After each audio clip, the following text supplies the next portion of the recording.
बेटियां बेटियां बेटियां। लड़के की मेरा नाम कंचन माहेश्वरी है। बांध के पैदा होती है, लड़के की तरह लड़के भी माँ की गोद में हंसते रोती है। करते शैतानियाँ दोनों एक जैसी, करते मन मानिया दोनों एक जैसी। बेटियां बेटियां लड़के की तरह लड़के भी मुट्ठी बांध के पैदा। मेरी माताजी का नाम विद्या देवी था और मेरे पिताजी राज बहादुर बिड़गा जी थे।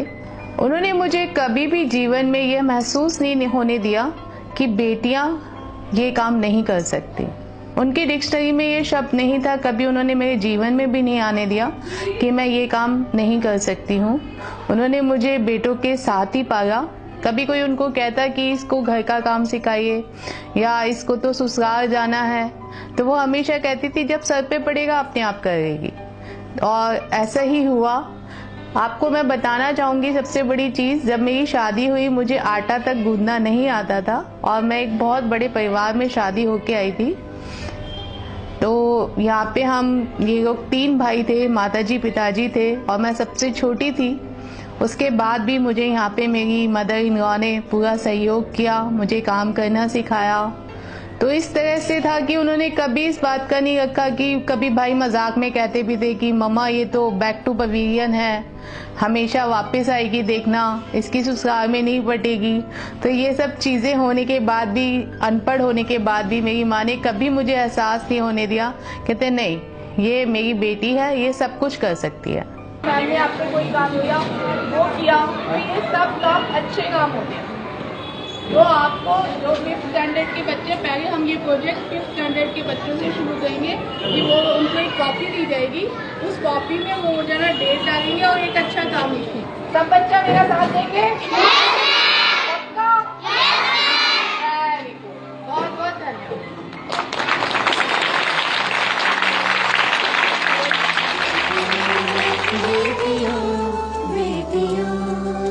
10th से ही मेरे को ये था कि हम जाते थे बाहर भाषण प्रतियोगिता वगैरह में भी, तो वहाँ से भी मेरे को प्राइजेस वगैरह मिले थे। तो हमेशा पापा ये कहते थे कि किसी भी बात को कन्विंस करना हो तो कम्मो से करवा लीजिए।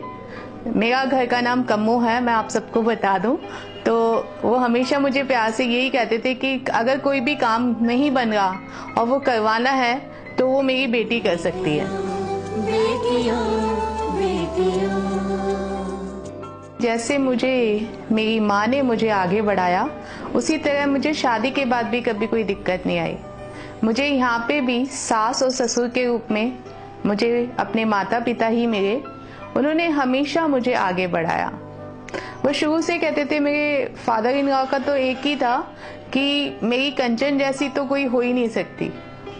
और मेरी मदर इन लॉ, वो तो हमेशा मेरे साथ कंधे से कंधा मिला के आगे चली हैं।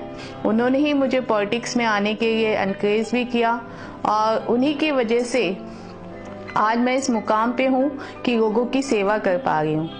अदरवाइज तो क्या होता है कि जब बहू बन के हम आते हैं तो हमारे से यही अपेक्षा की जाती है कि सास हमेशा बहू को दबाती है, परंतु यहाँ पे ऐसा नहीं था। उन्होंने उनके घर में बेटी नहीं है, परंतु उन्होंने बेटियां हमारे रूप में ढूंढी। अपनी बहुओं में उन्होंने बेटियों को देखा है, इसीलिए आज उनकी तीनों बहुएं अपने समाज में अपनी अपनी जगह नाम कमा रही हैं। एक बच्ची पराए एक घर से दूसरे घर में आती है तो वापस से वो छोटी बच्ची ही हो जाती है। उसको सारी शिक्षा हम अपने दूसरे घर में किस तरह एडजस्ट होना है, अंदर घुसता है जब बच्चा तब पहले घबराता है कि मैं इस घर में अंदर जा रही हूँ, मेरे को अंदर कैसा वातावरण मिलेगा। तो कंचन को वो सारा वातावरण धीरे धीरे इस घर में उसने अपने आप को एडजस्ट करा और इस तरह अच्छा परिवार बनाया कि आज वो कहाँ से कहाँ पहुँच गई। कंचन हमारी परिवार में आई तो बहू बन के थी, लेकिन कब वो परिवार की बेटी बन गई पता ही नहीं लगा। उसका परिवार में और समाज में सहयोग अविस्मरणीय है। वैसे भी हम 3 भाई हैं, हमारी कोई बहन है नहीं, तो बहन और बेटी कैसी होनी चाहिए वही सोच के लाया गया। बहू तो एक तीसरा रूप हो गया, लेकिन हमने बहन और बेटी के रूप में भी बच्चे का अपने परवरिश करी। माताजी पिताजी भी उसे बेटी मानते हैं और हम भी उसको बेटी मान के चलते और बहन के रूप में देखते हैं। मेरी कोई छोटी बहन नहीं थी, तो मैंने कंचन को ही छोटी बहन मान के अपना पूरा सहयोग दिया। उसने भी हमें पूरा सपोर्ट करा और घर में भी पूरा साथ साथ काम करना, बाहर भी कहीं जाते तो सब साथ में ही रहते थे। इतना प्यार मिला हम लोगों को, तो इससे हमें कोई भी तकलीफ नहीं हुई है। और मैं भी यही चाहती हूँ कि कंचन आगे से आगे और उन्नति करे। एक सबसे अहम मुद्दा होता है कि जीवन साथी का आपको कितना सहयोग मिल रहा है। जब तक आपके जीवन में आपके जीवन साथी का सहयोग नहीं होगा तो मेरा मानना तो ये है कि आप जीवन में कुछ नहीं कर सकते। मुझे जीवन साथी के रूप में एक दोस्त मिला और उन्होंने हमेशा कंधे से कंधा मिला के मुझे आगे बढ़ाया।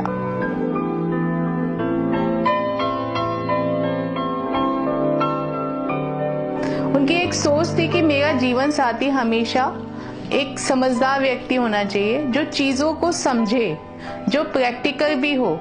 उन्होंने कभी दबाव नहीं डाला कि आपको ये काम नहीं करना या मेरे लिए आप समय को डिवाइड करो। उन्होंने हमेशा मुझे एनकरेज किया। बिजनेस हो, मुझे बिजनेस भी सिखाया कि बिजनेस में कैसे बात करनी है। उन्होंने कभी समय पे ये पाबंदी नहीं लगाई कि आपको 9 बजे तक घर में आना है, 6 बजे तक घर में आना है। नहीं, अगर काम है तो आप आराम से रहिए।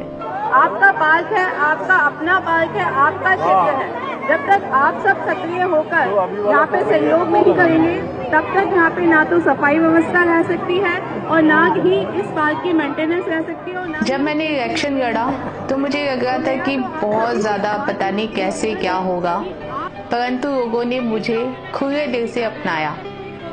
आपको जानकर खुशी होगी कि पूर्वी दिल्ली में मैं सबसे प्रथम महिला थी जिसको सबसे ज्यादा वोट मिले। 9,115 वोटों से मुझे जनता ने जिताया।